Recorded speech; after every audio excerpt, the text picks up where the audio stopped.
హైదరాబాద్కి సంబంధించి తెలంగాణ సాయుధ పోరాటానికి సంబంధించి చాలా సమాచారం ఉంది. కానీ పోలీస్ యాక్షన్ 1948 తర్వాత సెప్టెంబర్ 13 నుంచి 17 వరకు జరిగినటువంటి దాంట్లో ఆ రోజుల్లో ఏం జరిగింది అనేది ఎందుకు ఒక చీకటి రోజులుగా మీ పరిశోధనలో మీకు ఎందుకు అనిపించింది? చరిత్ర నిర్మాణంలో ఎప్పుడు కూడాను రెండు పనులు జరుగుతాయి. ఒకటి, చరిత్రని రాసే శక్తులు వాళ్ళకి సంబంధం లేని లేదా వాళ్ళ పాత్రని తగ్గించే వాటిని తుడిచేస్తారు, మెమరీని మొత్తం తుడిచేస్తారు. పోలీస్ యాక్షన్లో జరిగింది అదే మీకు. రెండోది, ప్రతి చరిత్ర నిర్మాణంలో కూడాను అంటే కనీసం మెయిన్ స్ట్రీమ్ చరిత్ర నిర్మాణాల్లో కులం వర్గం పెద్ద పాత్ర పోషిస్తాయి. అంటే ఆ వర్గాల నుంచి ఆ కులాల నుంచి వచ్చిన వాళ్ళు, అంటే ఉన్నత కులాల నుంచి వచ్చిన వాళ్ళు, ఉన్నత వర్గాల నుంచి వచ్చిన వాళ్ళు చరిత్రని రాసేటప్పుడు వాళ్ళకి ఏది కావాలో అది రాస్తారు, మిగతా వాటిని పక్కన పడేస్తారు. అసలు ప్రాధాన్యత ఉండదు, ఉండదు. ఈ హైదరాబాద్ చరిత్రకు సంబంధించి ఏం జరిగిందంటే, ఆ సమయంలో పోలీస్ యాక్షన్ జరిగిన సమయంలో 3 పెద్ద విషయాలు జరుగుతున్నాయి మనకి. ఒకటి, జాతీయవాదం, కాంగ్రెస్ రాజకీయాలు. 2, తెలంగాణ పోరాటం. 3, ఆంధ్ర రాష్ట్రం కోసం ఉద్యమం. ఇవన్నీ జరుగుతున్నాయి, బలంగా ఉన్నాయి ఇవన్నీ. వాటిని నడిపిస్తున్న వాళ్ళు సమాజంలో ఉన్నత శ్రేణి వర్గాల వాళ్ళు. ఈ మూడిట్లో కూడా ఏదో రకంగా, అంటే మీరు తెలంగాణ పోరాటంలో కూడా మనం అంటే తర్వాత వచ్చిన పరిశోధనని బట్టి మనకి అర్థమైంది అదే కదా. తర్వాత ఆంధ్ర రాష్ట్ర పోరాటంలో కూడాను మద్రాసు నుంచి విడిపడ్డం, అది అందులో కూడా కొన్ని ప్రత్యేకమైన వర్గాలే కనిపిస్తాయి మనకి. సరే, కాంగ్రెస్ రాజకీయాలు మనం చెప్పక్కర్లేదు. ఈ మొత్తంలో హైదరాబాద్ చరిత్ర నష్టపోయింది. హైదరాబాద్లో అసలు ఏం జరిగింది 1940 నుంచి, అయితే పోలీస్ యాక్షన్ ఒకటే కాదు, మీకు 1940 నుంచి 1956 దాకా హైదరాబాద్లో ఏం జరిగిందో ఎవరికి తెలియదు, మొత్తం చీకటే. ఆ పోలీస్ యాక్షన్కి సంబంధించిన చరిత్ర మొత్తం అసలు డాక్యుమెంట్లే లేవు, అసలు అది జరిగిందో లేదో కూడా తెలియదు. అలాంటి ఒక రకమైన విస్మృతిలోకి దాన్ని నెట్టేశారు.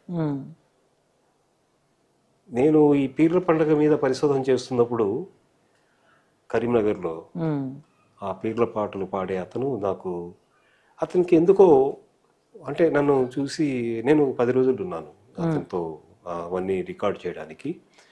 అతని పర్సనల్ లైఫ్ని కూడా నేను స్టడీ చేశాను.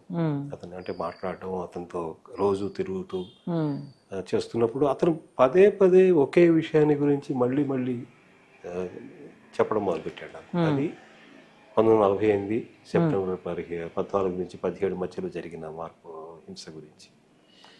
అతని లోపల ఉంది. ఎందుకంటే అతను మొత్తం కోల్పోయాడు, మొత్తం కుటుంబం అంతా చెల్లాచెదురైపోయింది, ఆస్తులు పోయాయి, ఒంటరి వాడైపోయాడు, ఎవరు మిగలలేదు కుటుంబంలో, ఒక్కడే మిగిలాడు. సో అందులోంచి అతనికి ఏంటంటే ఆ లాస్ లోంచి అతను మాట్లాడుతున్నాడు. వెలితి అది మిగతా వాళ్ళకి తెలియదు, తెలిసే అవకాశం లేదు, ఎందుకంటే అతను అనుభవించాడు కాబట్టి ఆ లాస్ ని అతను చెప్పగలుగుతున్నాడు. నేను అతన్ని ఆ తర్వాత ఆ సమయంలో నేను దాన్ని పెద్ద పట్టించుకోలేదు. కానీ నేను దాదాపు ఆ విషయాన్ని మర్చిపోయాను నేను. ఎందుకంటే నేను అంటే పరిశోధన చేస్తున్నప్పుడు మీరు ఏ విషయం పరిశోధన చేస్తున్నారో దాని మీదే మీరు ఎక్కువ శక్తి పెడతారు. మిగతావి అది టిపికల్ లైక్ హిస్టారియన్స్ అందరు కూడా అలాంటి పని చేస్తారు. దానివల్ల చాలా విషయాలు మనకి మరుగున పడిపోతాయి అన్నమాట. అది జరిగింది ఆ విషయంలో. తర్వాత నేను యూనివర్సిటీ ఆఫ్ టెక్సస్లో పనిచేస్తున్నప్పుడు వాళ్ళు ఫోన్ చేశారు నాకు కరీంనగర్ నుంచి. అన్న ఈ పెద్ద ఆయన లేడు, పోయాడు, నువ్వు నీ గురించే అడుగుతున్నాడు ప్రతిసారి పోయేటప్పుడు, పోలీస్ యాక్షన్ గురించి పుస్తకం రాశారా లేదా అని అడుగుతున్నాడు ఆయన చివరి కోరిక అదే, ఎట్లయినా సరే నువ్వు ఆ పుస్తకం రాయాలి, అది పెద్ద ఆయన కోరిక అని. అప్పుడు నేను రాయడం మొదలుపెట్టా. అది ఏం పేరు ఆయన పేరు? ఖుద్దూస్ సాహెబ్, అబ్దుల్ ఖుద్దూస్ సాహెబ్. నేను కలిసినప్పుడు ఆయనకి 76 ఏళ్ళు, చనిపోయాడు ఆయన.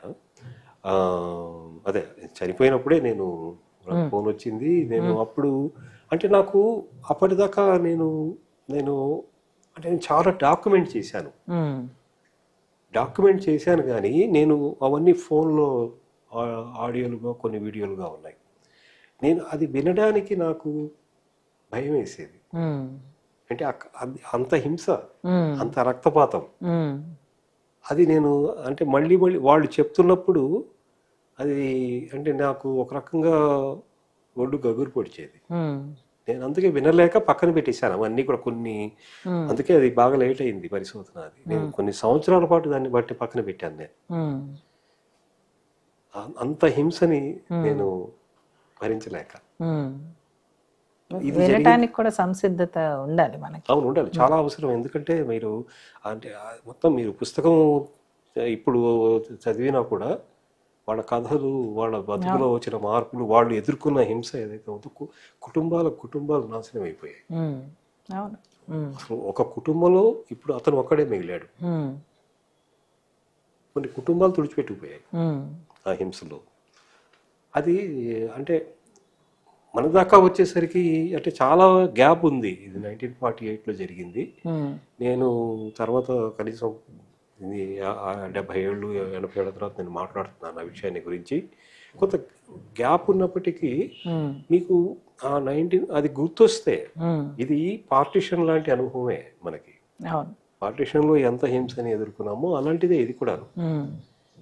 అయితే పార్టిషన్ కనీసం మీకు కొంత పరిశోధన జరిగింది, మంచి విజిబిలిటీ ఎక్కువ, కనీసం దాని గురించి చర్చ జరిగింది. అంటే ఇండియా పాకిస్తాన్ 2 దేశాలుగా విడిపోవడం వల్ల వాటి చరిత్రకి కావాల్సిన ఆధారాలు మనకు దొరికాయి. కానీ ఈ చరిత్ర ఎవరికి అక్కర్లేదు. పైగా ఇది రజాకార్ పేరు మీద జరిగింది. ఆ సమయంలో నేను మళ్ళీ వెనక్కి వచ్చి విట్నెస్ నెరేటివ్స్ చేయాలి, విట్నెస్ టెస్టిమోనియల్స్ డాక్యుమెంట్ చేయాలి అనుకున్నాను నేను. అంటే ఎంతమంది వీలైతే అంతమందిని కలిసి. అస్సలు సాహిత్యంలో ఎక్కడా డాక్యుమెంట్ లేదు, కొన్ని దొరికింది నాకు, తర్వాత దొరికింది, కానీ అది సరిపోదు. సాహిత్యంలో ఉన్న డాక్యుమెంట్ అంటే అంతకంటే ఎక్కువ రాయడానికి వాళ్ళకి అవకాశం లేదు. నెల్లూరు కేశవస్వామి కానీ, కవిరాజమూర్తి కానీ, తర్వాత ఆత్మకథలు దాశరథి కానీ, సదాశివ కానీ, కాళోజీ, వాళ్ళకి తక్కువ పరిధి అది. తర్వాత నవల్లోకి వచ్చేసరికి భాస్కర్ భట్ల కృష్ణారావు గారు, ఉర్దూ నవల మన జిలానీ బాను నవల, ఇవన్నీ కూడా ఏమైనాయి అంటే వాళ్ళు రాసిన విషయాన్ని కూడా మనం సరిగ్గా పట్టించుకోలేదు. నెల్లూరు కేశవస్వామి కథలు మీకు ఆయన బాగా అప్పటి పరిస్థితిని గురించి మాట్లాడతాడు, కానీ ఆ కథల్ని చర్చించేటప్పుడు ఆ పర్టికులర్ కథని మనం వదిలేసాం. అంటే అది మన దృష్టిలోకి వెళ్ళేది అది పెద్ద విషయం కాదు అన్నట్టు మనం పక్కన పెట్టేసాం. ఆయన మిగతా కథని గురించి మాట్లాడాం. అట్లాగే భాస్కర్ భట్ల కృష్ణారావు గారి నవల. అంటే తెలుగు సాహిత్యం సరే, ఉర్దూ సాహిత్యం రాలేదా? ఉర్దూ సాహిత్యంలో జిలానీ బాను నవల ఒకటే ఉంది మనకి, అంతే. ఆమె పెద్ద నవల అది, అందుకనే ఆ నవలని నేను తీసుకున్నాను నేను. తర్వాత తమిళ్ నావెల్ ఒకటి ఉంది, అశోక్ మిత్రంది. అతనికి సికింద్రాబాద్లో ఉండేవాడు. మంచి నవల అది. అంటే మంచి నవల అంటే జీవితాన్ని చాలా దగ్గరగా, అప్పటి పరిస్థితిని చాలా దగ్గరగా చూపిస్తాడు అది. అట్లా కొన్ని ఉన్నాయి. నేను ఇప్పుడు కొత్తగా ఈ పుస్తకం రాయడం అయిపోయిన తర్వాత ఇంకా కొన్ని దొరికాయి నాకు నవలలు. అవి ఇంగ్లీష్లో ఉన్నాయి. ఇప్పుడు అవి ఎలాగా దాన్ని గురించి మాట్లాడాలా అని ఆలోచిస్తున్నాను నేను.